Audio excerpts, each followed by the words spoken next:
Hi everyone! Happy blessed Wednesday! This is ang makulit pero mabait na nag-iiwan ng kasabihan.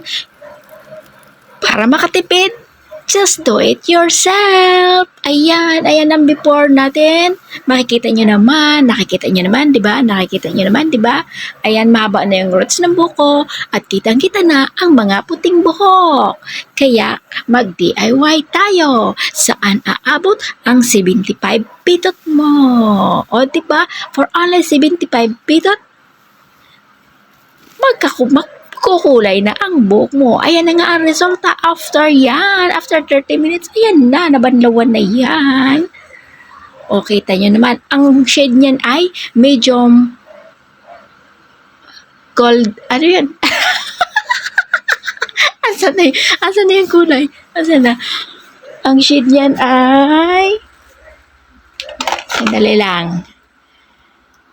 Ang shade niya ay medium golden blondie. Ayan.